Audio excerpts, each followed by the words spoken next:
Hello friends, आप सभी का पैरामाउंट जुडिशियल एकेडमी जोधपुर के यूट्यूब चैनल पर हार्दिक स्वागत और अभिनंदन है। दोस्तों, आज हम सीआरपीसी के एक नए चैप्टर पर, नए एस्पेक्ट पर चर्चा करेंगे और वो है difference between trial of warrant cases and trial of summon cases. Trial of warrant case और ट्रायल ऑफ समन केस, इसको विस्तृत रूप से अपन पढ़ें, उसके अंतर को समझें। इससे पहले मैं आपको इसकी डेफिनेशन बता दूं। सीआरपीसी की धारा 2 उसके क्लॉज W में परिभाषित है समन मामले किसे कहते हैं। What is meant by summon cases? Summon cases are those cases which are not warrant cases. Likewise there is a definition of warrant cases under section 2 clause X that defines warrant cases are those cases which relates to an offense which are punishable with death, imprisonment for life and imprisonment exceeding 2 years. These are two types of cases. दोस्तों, मैं आपको एक बात अच्छी तरह से समझा दूं कि पूरी सीआरपीसी में तमाम अपराध जो हैं उनको विचारण की पद्धति का निर्धारण करने के दृष्टिकोण से 2 भागों में बांट दिया है। पहला है वारंट मामला, दूसरा है समन मामला। वारंट मामलों का विचारण समन मामलों से कैसे भिन्न होता है, उसकी प्रोसीडिंग कैसे अलग होती है, इसको आज हम अच्छी तरह से समझेंगे। तो आपने ये समझ लिया, जैसे मैंने पिछले वीडियो में आपको बताया था कि CRPC deals with 4 types of trials. Number 1 session trial, number 2 warrant trial by magistrate, number 3 summon trial and number 4 summary trial. तो आज हम पढ़ेंगे कि वारंट मामलों के विचारण की प्रक्रिया में और समन मामलों के विचारण की प्रक्रिया में मूलभूत अंतर क्या है। आपको परीक्षा में जब कभी भी प्रश्न आएगा तो आपको जनरली इस तरह के प्रश्न 50 शब्दों की कैटेगरी में आते हैं। हो सकता है कि 200 शब्दों में, पर 200 शब्दों में ये सवाल बनता नहीं है, इसलिए 50 शब्दों की कैटेगरी में आता है। मैं आपको कितना भी अंतर बता दूं, समझा दूं, आपको फंडामेंटल डिफरेंसेस 4 लिखने हैं। 4 डिफरेंस अगर आप लिखोगे तो आपकी 50 शब्दों की लिमिट पूरी हो जाती है। और आप जब एग्जाम देने जाते हैं तो एग्जाम में आपको जो बुकलेट मिलती है उसमें क्वेश्चन दिया रहता है, क्वेश्चन के नीचे रूम दिया रहता है, उस रूम के भीतर भीतर ही आपको अपना आंसर लिखना होता है। तो जो बेसिक फंडामेंटल डिफरेंसेस है which are required to be kept in mind by you people. Now we are going to start what exactly the distinction between trial of warrant cases and trial of summon cases. देखो, अंतर को परीक्षा में लिखने के लिए it is open to you to draw a line. First left word आप लिखो वारंट केसेस, राइट वर्ड आप लिखो समन केसेस, या फिर आप पेपर को 2 फोल्ड में बांट लो और वो जो लाइन पड़ती है उसके बाईं तरफ आप लिखो वारंट मामले और दाईं तरफ लिखो समन मामले। अब अंतर नंबर 1 देखो, मेरा जो भी वीडियो आएगा उस वीडियो में चाहे वो किसी भी कानून से संबंधित हो, अगर मैं 2 पदों में, 2 प्रक्रियाओं में अगर अंतर को बताने जा रहा हूं तो आप समझ लो हर उस वीडियो का टाइटल होगा अंतर का मंतर। क्यों? क्योंकि ये जुडिशियल सर्विसेज के जो एग्जाम्स होते हैं इनको पास करने के लिए अंतर ही सबसे बड़ा मंतर होता है। इसलिए जो व्यक्ति 2 पदों में से, 2 परिभाषाओं में से, 2 प्रक्रियाओं में से अंतर को निकालना सीख जाता है, उसके लिए राह आसान हो जाती है, चाहे पेपर सिविल लॉ का हो चाहे क्रिमिनल लॉ का हो। तो अब हम व्यवस्थित रूप से इन दोनों विचारणों की प्रक्रियाओं में अंतर को समझेंगे। सबसे पहला, वारंट मामलों में जो प्रक्रिया अपनाई जाती है उस वारंट केसेज में उन अपराधों की सुनवाई होती है, उन अपराधों का विचारण होता है जो मृत्युदंड से, आजीवन कारावास से और 2 वर्ष से अधिक के कारावास से दंडनीय मामले होते हैं, उनकी सुनवाई वारंट मामलों में होती है। दूसरा, समन मामलों में, समन केसेस में उन अपराधों का विचारण होता है जो 2 वर्ष तक के कारावास से दंडनीय होते हैं, उनकी सुनवाई, उनका विचारण समन मामलों की प्रक्रिया से होता है। अंतर नंबर 2, जब भी कोई अभियुक्त न्यायालय के समक्ष वारंट मामले में आता है या लाया जाता है, तो न्यायालय अपने समक्ष उपलब्ध तमाम अभिलेख का अवलोकन करने के पश्चात ये पाता है कि अभियुक्त के खिलाफ कार्यवाही करने के पर्याप्त आधार नहीं है, तो वो अभियुक्त को उस आरोपित आरोप से उन्मोचित कर देगा, जबकि ऐसा उन्मोचन जैसा कोई भी प्रावधान समन मामलों में नहीं होता। अंतर नंबर 3, तीसरा अंतर यह है कि it is obligatory on the part of the court which is going to try the warrant cases. तो कोर्ट आबद्ध होता है कि आरोप को लिखित रूप में विरचित करे। तो framing of the charge in writing it is obligatory on the part of the court. तो हर वो मामला जो वारंट मामला है, अभियुक्त जब न्यायालय के समक्ष आएगा और या फिर लाया जाएगा, तो न्यायालय उसके खिलाफ, उसके ऊपर लगाए गए आरोप का लिखित में विरचन करेगा। That is called framing of the charge.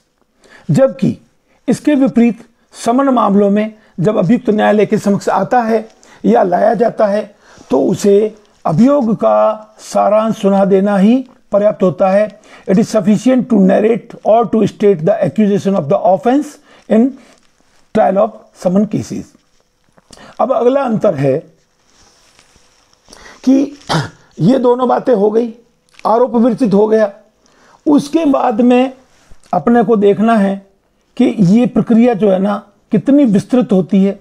तो वारंट मामलों में पूरी तरह से, अच्छी तरह से सुनवाई करनी होती है, इसलिए डिटेल्ड प्रोसीजर जो दिया हुआ है उसको अडॉप्ट करना होता है। जबकि समन मामलों की सुनवाई में संक्षिप्त प्रक्रिया अपनाई जाती है। देखो, मैं आपके सामने बोल रहा हूं समरी प्रोसीजर, मैं आपके सामने समरी ट्रायल नहीं बोल रहा।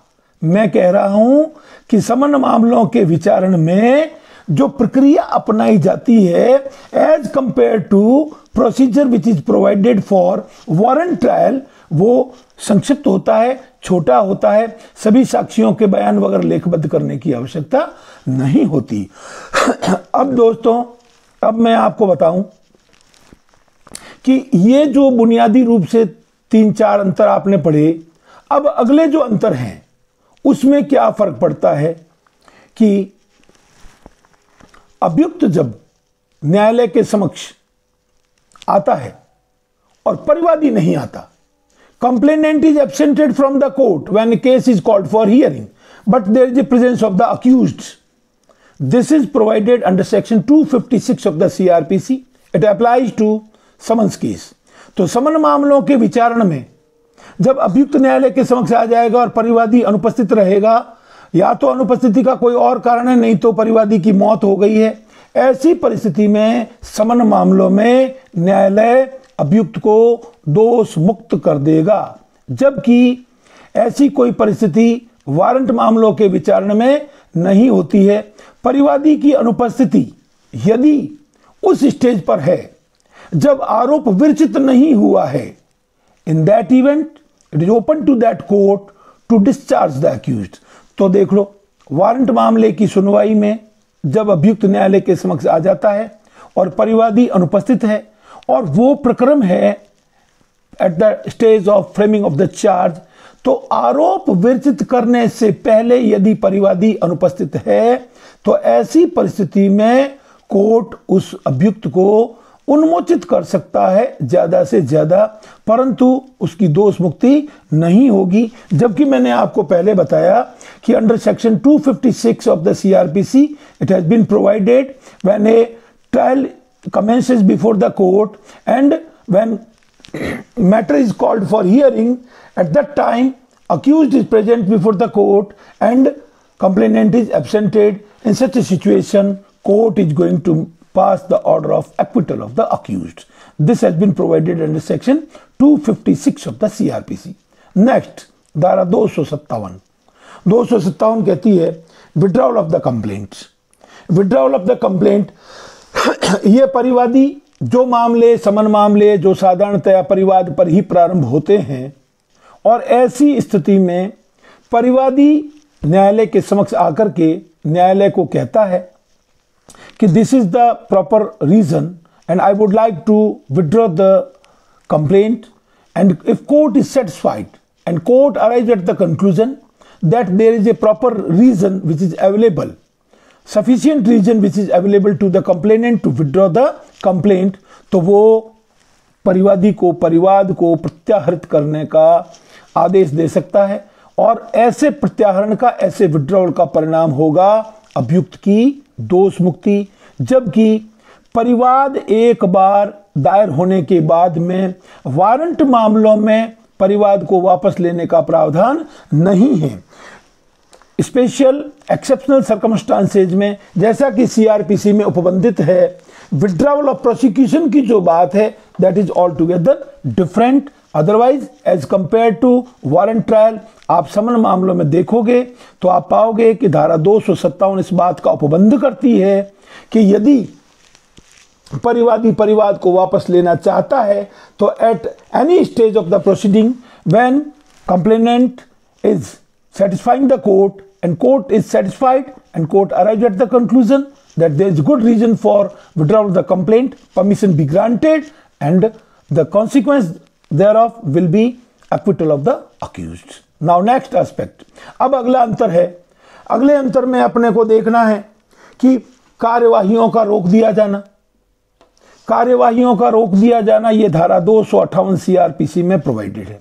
धारा 258 सीआरपीसी इस बात का प्रावधान करती है कि समन मामलों की सुनवाई में at any stage before passing of any judgment it is open to the court to stop the proceeding. और न्यायालय जब कार्यवाही को रोक देता है तो कार्यवाही को किस प्रक्रम पर रोका गया है यह देखने वाली बात है। अगर समन मामलों की सुनवाई में कार्यवाही को न्यायालय ने रोका है, वो प्रिंसिपल विटनेसेस को एग्जामिन करने के बाद मुख्य गवाहों के गवाह को, साक्ष्य को लेखबद्ध कर लेने के पश्चात यदि न्यायालय कार्यवाही को रोकने का आदेश करता है, ऐसी परिस्थिति में ऐसी कार्यवाही को रोक देने का परिणाम फिर एक बार और अभियुक्त की दोष मुक्ति होगा। और लास्ट इसमें जो इंपॉर्टेंट डिफरेंस है वो ये है, धारा 259 that is section 259 which provides that during the course of the trial in summon matters, समन मामले की सुनवाई के दौरान यदि मैजिस्ट्रेट को यह प्रतीत होता है कि वो अपराध जिसमें 6 महीने से अधिक के कारावास के दंड का प्रावधान है और उस मैजिस्ट्रेट की राय में उस मामले की सुनवाई समन मामलों की सुनवाई के जैसे न होकर के इसकी सुनवाई वारंट मामले के जैसी होनी चाहिए, ऐसी परिस्थिति में that magistrate is going to make an order to convert the trial of summon cases into the trial of warrant cases. Thereafter de novo trial will be conducted by the court. और court जो है ना, अब आपको ये बात समझ में आ जानी चाहिए, जो सीआरपीसी के कॉन्सेप्ट को अच्छी तरह समझना जानते हैं, लीगल कॉन्सेप्ट को समझना जानते हैं, उनको ये बात अच्छी तरह से समझ में आ जाएगी कि वारंट मामलों की सुनवाई की प्रक्रिया समन मामलों की प्रक्रिया से भिन्न होती है। और यदि धारा 259 में मैजिस्ट्रेट ने समन मामलों को वारंट मामलों में तब्दील करने की, उसको परिवर्तित करने की अगर आदेश दिया है, तो देखो आपको जैसे मैंने शुरू में बताया कि समन मामलों में जब न्यायालय के समक्ष अभियुक्त आता है या लाया जाता है तो उसे अभियोग का सारांश सुना देना ही पर्याप्त होता है, जबकि इसके ठीक विपरीत वारंट मामलों में आरोप को विरचित करना पड़ता है। और जब when charge is framed by the court, it is obligatory on the part of the court to read over the same to the accused. अभियुक्त को पढ़कर सुनाना होगा, समझाना होगा और उसको पूछना होगा। ये विधिक औपचारिकता को पूरा करने के लिए कोर्ट आबद्ध होता है। ऐसे ही कोई नहीं हो जाता कि वारंट मामले को समन मामले में, तो देखो vice versa can not be done. Warrant मामले की सुनवाई कभी भी समन मामले में परिवर्तित नहीं की जा सकती। और यदि एक्सेप्शनल केस में अगर न्यायालय ने समन मामले को वारंट मामले के जैसे सुनवाई के लिए आदेश किया है तो वारंट मामले की पूरी प्रक्रिया को अपनाते हुए विचारण नए सिरे से करना होगा।